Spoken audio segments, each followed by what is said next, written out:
The probabilities from an Elliott wave point of view are higher to still take out this low, and in this video I will explain why. If we go to the first scenario, which is a bearish scenario, we look for a bigger three-wave corrective structure in a double zigzag WXY, after which we then look for a continuation of the bull market. Here we then have a finished wave W working on a wave X, and then we look for wave Y to the downside. Now, what is very interesting is this structure to the downside here. And if you look at this structure, you can see that the probabilities are highest. This is a three-wave structure to the downside. Now, because this then is a three-wave structure to the downside, creating the low below wave W, the probabilities automatically increase to, again, take out this low.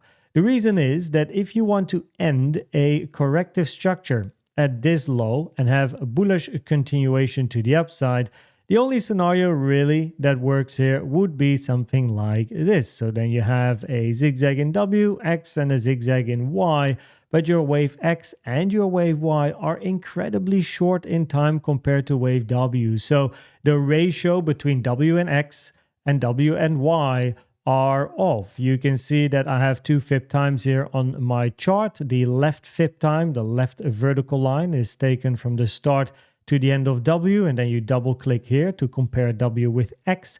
The second, the right vertical line, taken from the start to the end of W to the end of X, comparing W with Y.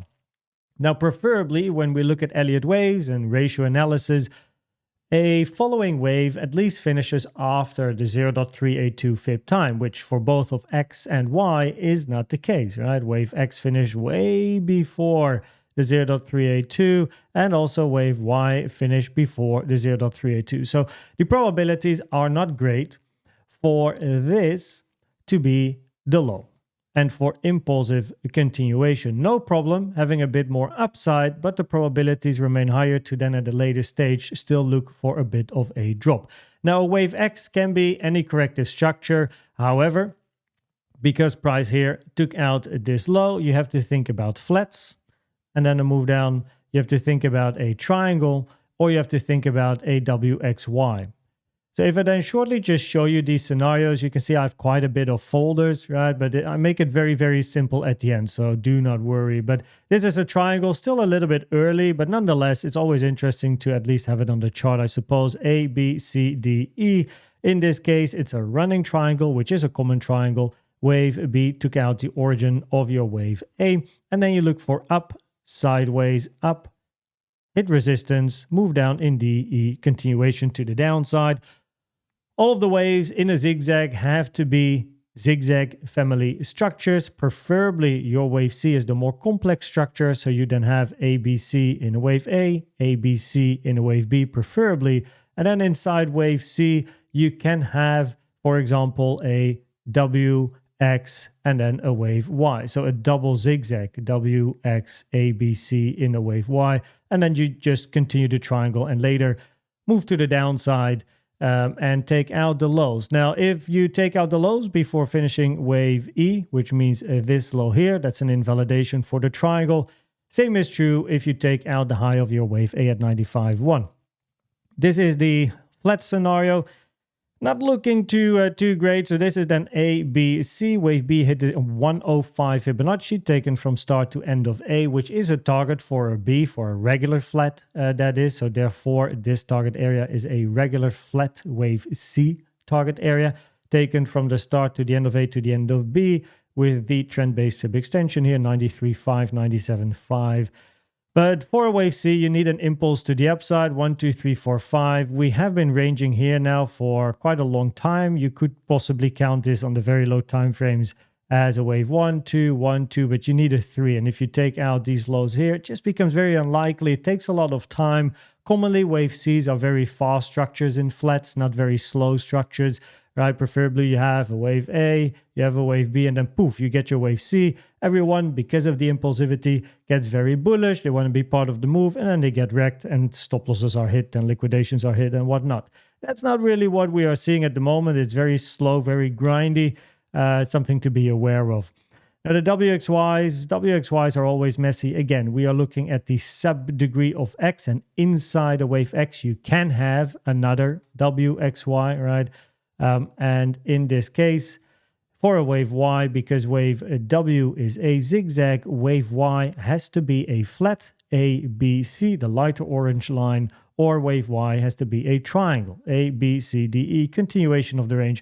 Conclusion is the same, right? So all of these scenarios, the conclusion is the same, and all of these scenarios are a subdegree of your wave X, right? And based on local time or local structures, we'll know what's up. But those are all substructures of your X, right? You have the triangle, the flat, and the WXY. Now, looking at other structures, maybe a little bit out of the box in a way, but then you have a zigzag. A, B, 1, 2, 3, 4. Look for 5-wave structure in a wave C. Again, it leads to looking for another low over here, right? But then you have a diagonal in A, expanding diagonal. Always interesting, expanding diagonals, not very common. Then you have your wave B, whatever wave B is, likely a WXY, WX flat in Y, and then you start your leg down. 1, 2, 3, 4, look for another low in a wave 5. Low made, look for price to move towards the upside. This has to be if this is a finished structure, this has to be an impulsive move to the upside. So you need to see a 1, 2, 3, 4, 5 correction, and then possibly look for that continuation, right? This has to be a corrective move. This has to be an impulsive move. Time will tell. And then a little variation of a WXY. Again, it leads to the same stuff. So we have our W, we have our X, and then a longer B, and then a wave C. Your wave Y in yellow now is actually quite big compared to your wave W. So if you take a fib time from the start to the end of W to the end of X, comparing W with Y, then you can see that, yeah, this low is made between the 0.618 and 1.618, which is a nice target area to finish a wave Y. But as explained, it's not great to finish a wave Y at this particular low. Also, we look for a double zigzag, which means this has to be a wave A, B, and this has to be a wave C to the downside. But finishing wave B at this particular high is not great, because then you need a first structure, second structure, a third structure, right? You can't have a running flat because wave B here is too low. Can't look for triangles. This being a WXY also doesn't work. Not as a double zigzag. You didn't take the low. This goes very quick, but for the ones that know Elliott waves, you know what I'm talking about here. Sideways WXY also doesn't work. WX and then Y, because then you need a flat or you needed a triangle here, which is not what we got. So in other words, probabilities are higher. This is a separate structure over here, right? Which is then part of a bigger correction. In this case, that's your B, and you still look for a wave C to the downside. Now, this also then gets me to the most bearish scenario. Always interesting, of course, to at least keep it in mind. This is your 1, 2, you look for 3, 4, 5. Preferably wave 3 is not yet finished, not at this low. Reason being time again. So take a fib time from the start to the end of 1 to the end of 2, comparing 1 with 3. Preferably 3 finishes after the 0.382, which is where we are now, of course, but this low is made before the 0.382. So preferably we make another low.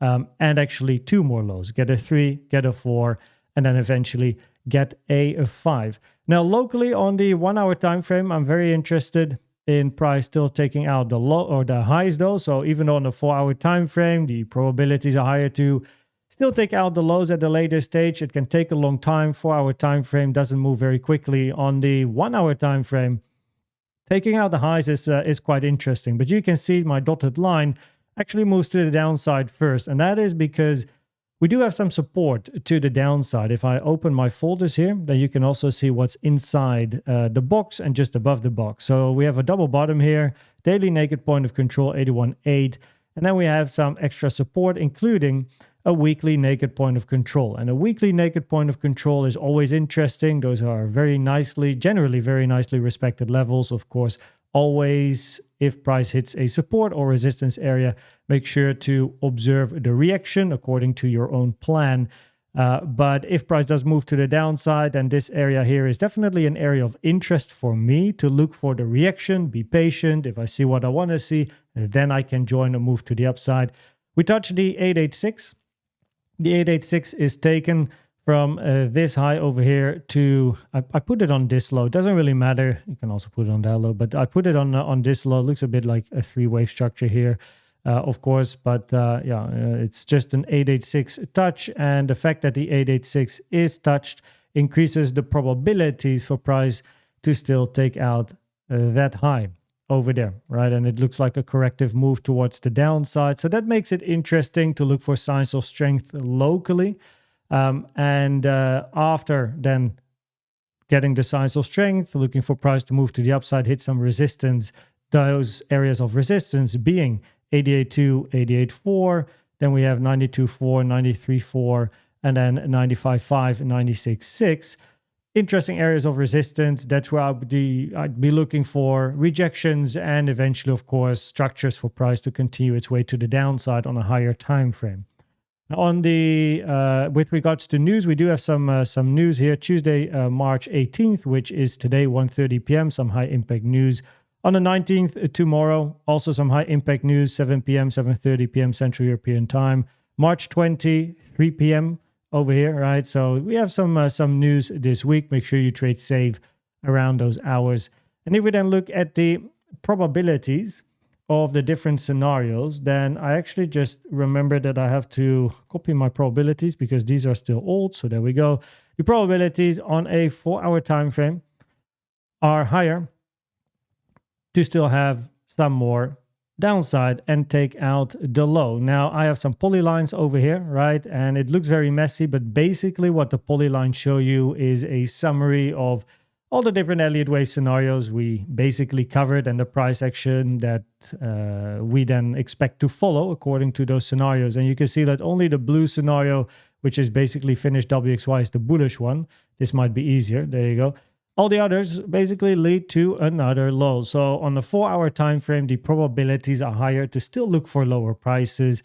We do have some interesting resistance or support to the downside. I'll cover it in a second. But this is something that I look for on the 4 hours. So on the 4 hour, I'm at the moment still looking for lower.